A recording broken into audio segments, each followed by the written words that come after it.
Família, ontem, quinta-feira, viralizaram áudios do Mauro Cid. O assunto está dividindo opiniões e, lógico, vocês sabem que isso vai sobrar para alguém. Cedo ou tarde, a corda vai estourar. Ai, vamos lá. Spi, só põe na tela BBT. Meu Deus do céu. Queria gravar ainda ontem sobre o caso, mas não deu tempo. O áudio do Mauro Cid, que está circulando nas redes sociais, está causando um verdadeiro reboliço. Pois é, no áudio ele fala muita coisa gravíssima. Eu vou começar esse editorial colocando os áudios aqui para vocês e depois a gente vai comentar sobre alguns pontos desse áudio. Combinado? Eles queriam que eu falasse coisas porque eu não sei, não aconteceu. E não adianta, você pode falar o que você quiser. Eu fiz o que desce. Eles não aceitavam e discutiam. Discutiam que a minha versão não era verdadeira, que não podia ter sido assim. Olha só, a delação premiada exigia que ele falasse o que eles queriam escutar e eles discutiam que a versão que ele estava contando não era verdadeira, que não podia ser dita daquela maneira, que o delator era o Mauro Cid, que ele estava mentindo. Tinha que ser exatamente da forma que a Polícia Federal exigia. Eu estava mentindo, eles já tinham a narrativa pronta, eles não queriam saber a verdade. Estão com a narrativa pronta, não querem saber a verdade sobre o caso de cartão, sobre o caso de golpe, tudo isso. Eles queriam só que eu confirmasse a narrativa deles, entendeu? É isso que eles queriam. E toda vez eles falavam, mas a sua colaboração é muito boa. Você vai ser, tipo assim, ele até falou, vacina, por exemplo, você vai ser indiciado por 9 negócios de vacina, 9 tentativas de falsificação de vacina, vai ser indiciado por associação criminosa e mais um termo lá. Ele falou assim, só sua brincadeira são 30 anos para você. Eu vou dizer, pelo que eu senti, eles já estão com a narrativa pronta deles, é só fechar, e eles querem o máximo possível de gente. 9 anos, 30 anos de prisão por causa dessa história do cartão de vacina. E quem saqueou a nação? Tá livre, leve e solto. Para confirmar a narrativa deles. É isso que eles querem. Eles são a lei agora. A lei já acabou há muito tempo. A lei é eles. Eles são a lei. O Alexandre de Moraes é a lei. Ele prende, ele solta quando ele quiser, como ele quiser. O Ministério Público, sem Ministério Público, com acusação, sem acusação. Quando eu falei naquele encontro do Alexandre de Moraes com o presidente, eles ficaram desconcertados. Eu falei, o que é que eu faço? Eu não vou botar no papel, eu não vou me fuder. Mas o presidente encontrou secretamente o Alexandre de Moraes no caso do tiro no governo. E aí? O Alexandre de Moraes já tem a sentença dele pronta. Eu acho que essa que é a grande verdade. Ele já tem a sentença dele pronta. Só está esperando passar o tempo, no momento que ele achar conveniente, denunciar todo mundo, o PGR aceita e ele prende todo mundo. Quem mais se fudeu foi eu. Quem mais perdeu coisa foi eu. Pensa todo mundo aí. Ninguém perdeu carreira, ninguém perdeu vida financeira que eu não perdi, todo mundo já era com as estrelas, já tinha atingido todo. Meu Deus do céu. Ainda bem que é ele que tá falando, né? Para depois ninguém dizer que sou eu que tô dizendo alguma coisa. O presidente teve Pix de milhões, ficou milionário, né? Tá todo mundo aí, o político até bom essa porra, que depois ele consegue ser eleger fácil. O único que teve pai, filha, esposa envolvido, o único que perdeu a carreira, o único que perdeu a vida financeira toda fudido fui eu. Se eu não colaborar, eu vou pegar 30, 40 anos, porque eu tô em vacina, eu tô em joia. Então vai entrar todo mundo em tudo. Então você vai somar as pernas lá, vai dar mais de 100 anos pra todo mundo. Assim, a cama tá toda armada. E aí, quer dizer, os bagrinhos estão pegando 17 anos. Teoricamente, mais anos obrigatórios. Você percebe aqui que é uma narrativa que foi dita pelo Mauro Cid aqui, a declaração, que todo mundo já conhece. É indiscutível que grande parte da população já acredita que está tudo pronto para o Bolsonaro ser preso e para todos aqueles que são oposição serem presos também. Isso aí é um assunto que rola hoje nos grupos apoiadores do ex-presidente Bolsonaro. E, sabe, as falas do Mauro Cid aqui são muito graves. Esse tipo de fala aqui, de que eles estão usando de pressão psicológica ou tortura psicológica para que a pessoa fale aquilo que eles querem ouvir, é o tipo de coisa que dá repercussão, inclusive na imprensa internacional. A Veja também soltou uma matéria aqui dizendo o seguinte, jogo duplo. E aí ela falou que o Mauro Cid relatou os casos aqui, possíveis planos golpistas, mas que na verdade está tudo pronto, que o que eles querem é só chegar em confirmações daquilo que eles querem. Eles não querem buscar a verdade, eles querem buscar a verdade deles. Tanto é que o Ale Freitas pegou um trecho dessa matéria e publicou aqui pra gente, ó, Mauro Cid. Eles, a Polícia Federal, estão com a narrativa pronta. Eles não queriam saber a verdade, eles queriam que eu confirmasse a narrativa deles. é tudo que está constante ali dos áudios que vocês acabaram de ouvir exatamente nesse momento. O Ale Freitas escreveu o seguinte: um judiciário e uma polícia federal corrupta e só conseguiram usou a palavra aqui, bosta, de um cartão de vacina que nunca foi usado. É surreal. E aí alguns internautas comentaram, a Madeleine Laxo mesmo falou, é a primeira vez na história da República Brasileira que alguém vai ser preso por falsificar cartão de vacina. Um presidente da República preso por falsificar um cartão de vacina que nem foi usado, ou que nem precisava usar. Então, assim, são uma série de narrativas que estão sendo expostas, e quanto mais o Gilmar Mendes bate dizendo que, olha, agora nós já temos provas, quanto mais o Alexandre de Moraes dá a coletiva de imprensa dizendo, não, agora a gente tem já uma convicção de que houve uma tentativa de golpe, essa turba, essa gente odiosa. Quanto mais eles levantam esse argumento, menos a população está acreditando em todas as narrativas. Esse caso ainda, que acabou de acontecer, dos móveis, deu mais um banho de água fria para falar, porra, estão mentindo o tempo todo. O Lula mentiu descaradamente falando que o Bolsonaro tinha tirado todos os móveis, sendo que os móveis estavam lá. E quem mente uma vez, mente duas vezes. Então, estão levantando o argumento aqui, peraí, eles podem fazer todas as fake news que a eles interessam? Esse é o grande ponto.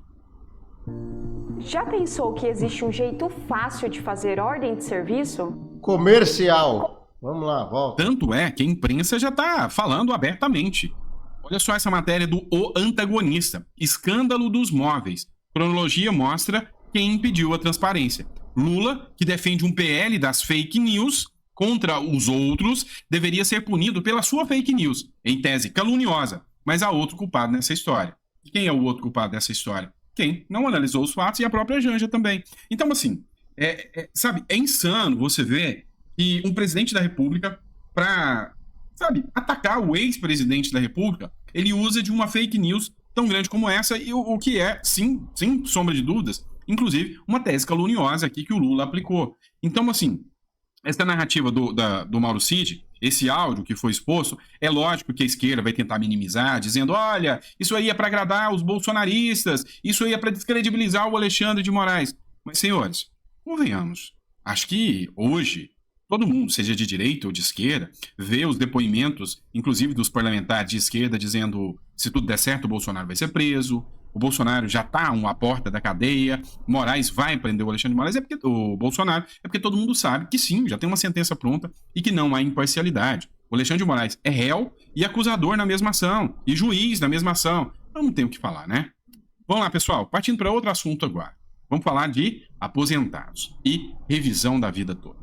Eu lembro que durante o período que eu atuava em prol dos aposentados, pessoas com deficiência, e depois eu comecei a falar mais de política, que eu vi que, sabe, é mais importante criar consciência eleitoral nas pessoas do que ficar fazendo projetos de lei para apresentar. O que eu recebi de ofensas, inclusive de aposentados, não foram poucas. E muitos eram de esquerda e queriam que eu me mantivesse na linha de esquerda. Tem que ser de esquerda. Outros, não, você tem que ser totalmente de direita, mas tem que ser Bolsonaro. Então cada um queria uma coisa. E eu simplesmente segui o meu caminho.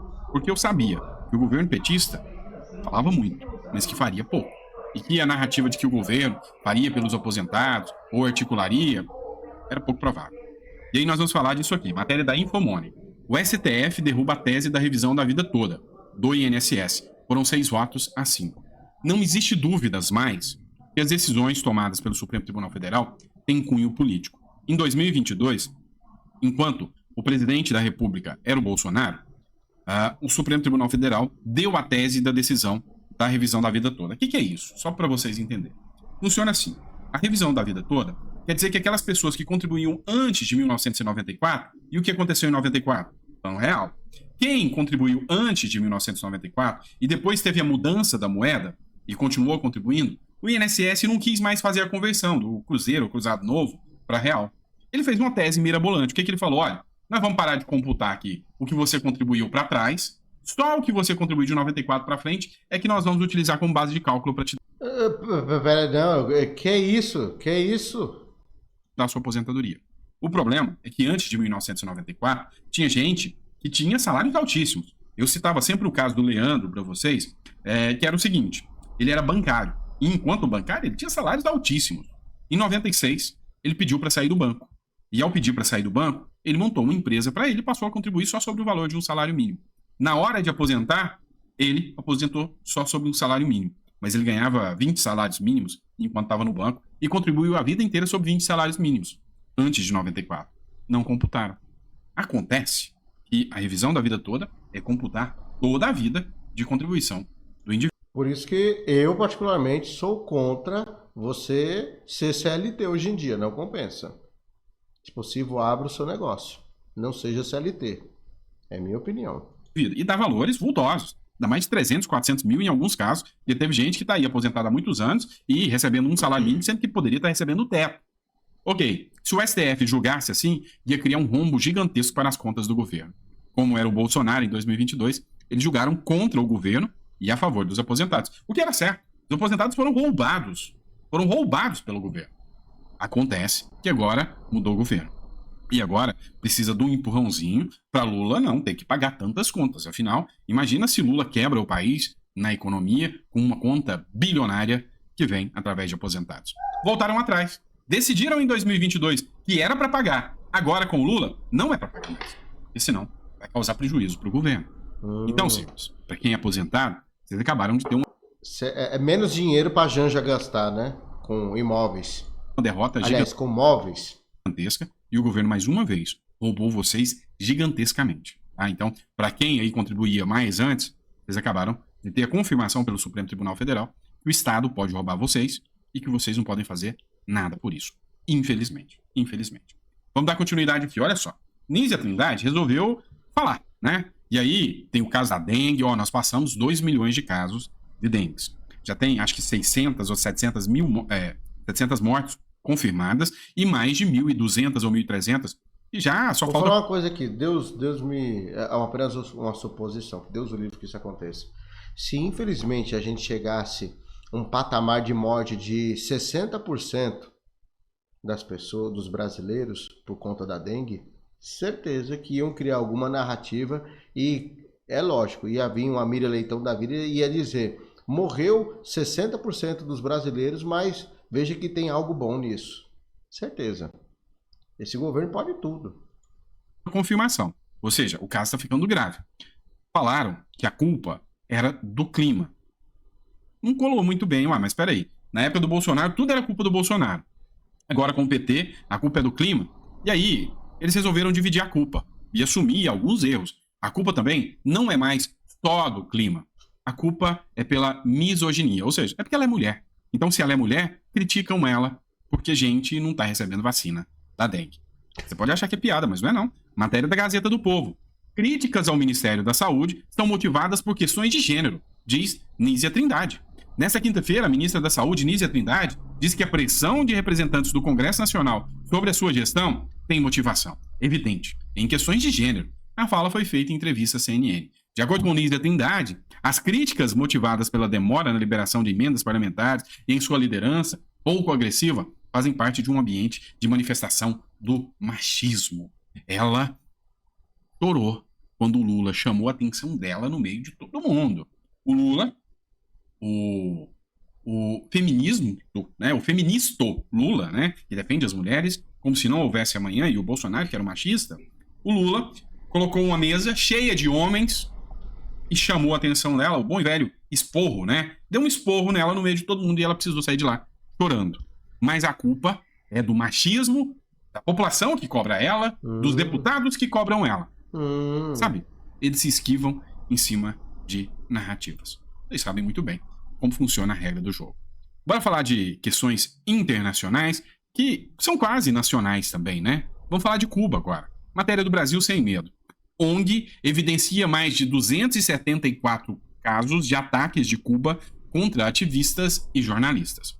Um relatório intitulado Cuba, Resistência contra a Censura, divulgado pela ONG Artigo 19, evidencia que a ditadura cubana, apenas em 2023, empreendeu mais de 274 ataques contra ativistas e jornalistas independentes.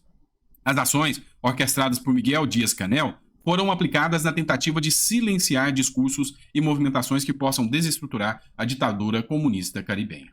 A minha pergunta para você é só uma, tá? Só uma. Se você trocar uma palavra desse texto, Cuba por Brasil, te assustaria nos dias atuais? Se você Tá igualzinho, não vejo diferença não. falasse, olha, o Brasil perseguiu jornalistas e ativistas independentes. Ia te pegar de surpresa ou você ia falar, não, mas eu já tô vendo isso há mais de um ano? A resposta é sua, você que me responde. Mas eu, na minha visão, eu acredito que muitos não assustariam se vissem essa mesma matéria com o nome Brasil no lugar e trocando também o nome do presidente. É óbvio, né? Vamos lá. Outra questão que a gente precisa discutir. Toffoli manda a Polícia Federal complementar a apuração de injúria a Moraes na Itália. O ministro Dias Toffoli do Supremo Tribunal Federal determinou que a Polícia Federal complemente as investigações em casos sobre a hostilidade contra a família de Alexandre de Moraes no aeroporto de Roma, na Itália. Toffoli atendeu a um pedido da Procuradoria-Geral da República, que se manifestou a favor do caso voltar para as autoridades policiais a fim de obter mais elementos do caso. Em fevereiro, a Polícia Federal concluiu que o empresário Roberto Mantovani Filho cometeu crime de injúria contra o filho do Alexandre de Moraes, Alexandre Barsi de Moraes, no aeroporto de Roma em julho de 2023, quando o magistrado estava no país com sua família para participar de um evento. Na ocasião, Moraes e os familiares teriam sido abordados e ofendidos por brasileiros que o encontraram no terminal. O filho do magistrado poderia ter sido agredido com um tapa. Após analisar as provas, a PF concluiu que há materialidade e autoria do crime de injúria cometido por Roberto Mantovani Filho contra Alexandre Barsi. Vamos resumir isso aqui para vocês, tá? É o seguinte, Moraes estava num evento, teve uma discussão, fizeram uma mídia gigantesca falando que o filho do Moraes tinha sido agredido. Aqui a Polícia Federal fez um relatório que foi questionado até pela Associação dos Peritos, dizendo que o relatório da Polícia Federal era mentiroso. Os peritos da Polícia Federal falaram, olha, esse relatório não poderia ter sido feito dessa forma. O relatório dizia que, aparentemente, supostamente, dá-se a entender que o filho de Moraes foi agredido. Acontece que esqueceram de combinar com o aeroporto de Roma, que soltou uma nota dizendo que não teve agressão nenhuma. E até hoje, ninguém jamais viu essas imagens do aeroporto. Por que não liberam as imagens? Nem a defesa teve acesso às imagens do aeroporto. E agora, a Polícia Federal concluiu que, olha... Eu não vou nem comentar isso daqui para não receber a Federal aqui em casa de novo. Palavras aí do Dr. Sandro. Não dá para segurar a tese de que ele foi agredido. Vamos falar que ele foi injuriado, ou seja, recebeu xingamentos. Mas até agora, o único vídeo que veio à tona é um vídeo do Alexandre de Moraes xingando a família e o Mantovani de bandido. Pois é. O Nicolas está sendo processado por chamar alguém de ladrão, lembra? Mas outros podem. O grande ponto que a gente precisa discutir hoje e observar é que é muito estranho. O ministro do Supremo Tribunal Federal, Dias Toffoli, acata um pedido da PGR que está atuando quase que como defesa do Alexandre de Moraes, pedindo para a Polícia Federal mais ou menos o seguinte, investiga direito que vocês têm que achar um crime aí contra o Mantovani para limpar a barra do Alexandre de Moraes. É isso que a gente consegue perceber hoje com essa matéria aqui. Então, assim, situação, sem sombra de dúvida, tensa demais. Palavras dele, viu? Pode dizer que sou eu que tô falando alguma coisa. Não tô falando nada, viu? Tô só vendo aqui. Dentro só da política brasileira. E não só da brasileira. Vamos falar da política venezuelana também. A Venezuela vive uma semana de tensão máxima à medida que vai chegando o fim do prazo para inscrição de candidatos para as eleições presidenciais. A líder opositora, Maria Corina Machado, afirma que vai se inscrever para concorrer ao pleito, mesmo estando inabilitada por 15 anos. Vamos lá, vamos entender. A Maria Corina está inabilitada de concorrer. Cometeu crimes, segundo eles, atentou contra o Estado Democrático de Direito, lá na Venezuela. Então, durante 15 anos, ela não pode concorrer. Falou mal do Maduro. O Maduro é a democracia venezuelana. Então, falou mal da democracia. 15 anos, ela não pode concorrer. Ela falou que, independentemente da vontade de Maduro, ela vai se lançar candidata e ela está fazendo campanha, desrespeitando a decisão da Corte Suprema da Venezuela. Acontece que, nesse meio caminho, o líder da campanha dela foi sequestrado pela polícia bolivariana. Hoje, mais 6 pessoas do grupo da campanha dela foram presas por fazer discurso de ódio. A Maria Corina está criticando o Lula porque o Lula endossa a campanha do Maduro. O Lula é o fiador do Maduro aqui na América do Sul todinha. E o Maduro recrudesceu a pressão na Venezuela e manteve apoio de Lula mesmo assim. Então, assim, o Globo aqui está criticando, vocês estão vendo que tem a matéria do Globo aqui em plano de fundo, o Globo está criticando muito porque o Lula insiste em dizer que a Venezuela é uma democracia. A impressão que eu tenho é que a Venezuela está se tornando um modelo a ser seguido pelo Lula. 10 soldados e policiais são condenados a 30 anos por não fazer campanha para Maduro. Então, assim, é insano você ver o que acontece lá, e o mais insano é você ver que esse pessoal da esquerda passa pano... Deixa eu voltar isso aqui para ver se eu escutei direito, se eu não estou viajando na maionese. Eu vou até voltar. A impressão que eu tenho é que a Venezuela está se tornando um modelo a ser seguido pelo Lula. 10 soldados e policiais são condenados a 30 anos por não fazer campanha para Maduro. Soldados e policiais condenados a 30 anos. 10 soldados e policiais por não fazer campanha. Então, assim, é insano você ver o que acontece lá, e o mais insano é você ver que esse pessoal da esquerda passa pano pra isso e ainda tem, assim, a disfarçatez. Ou melhor, tem... Nem fica com o rosto rubro, né? Nem fica vermelho de dizer que é uma democracia e que são pela democracia. Eu acho que nada mais mostra a verdade do que o tempo. Acho que esse 1 ano já foi suficiente para fazer o Lula despencar nas eleições e para fazer a esquerda recrudescer ainda mais, ou seja, ficar pequena. E aí, a última pesquisa que o UOL teve que liberar mostrou muito bem. A esquerda é menos da metade da quantidade de pessoas que se declaram de direita. E as pessoas de centro, muitas delas falam que são de centro, não são de direita, mas que nunca votariam na esquerda. E aí? Vocês estão vendo a esquerda cair. Vocês estão vendo a narrativa da esquerda cair por terra. No final das contas, será que a verdade vai vencer? Esse é o grande ponto, tá bom? Meu Deus do céu. Aí é tenso, hein? Ai, o jeito é clamar a Deus e confiar nele. E procurar sempre fazer o certo pelo certo. É o que nos basta. Vou deixar no comentário fixado os links dos grupos do WhatsApp e Telegram para todo mundo me seguir por lá. Sim, dá para seguir pelo WhatsApp e também pelo Telegram. Pode seguir o canal André Carpano e todos os demais. O Vai Vendo, Labareda, enfim. Tudo que eu postar vai estar sempre por lá. Fui.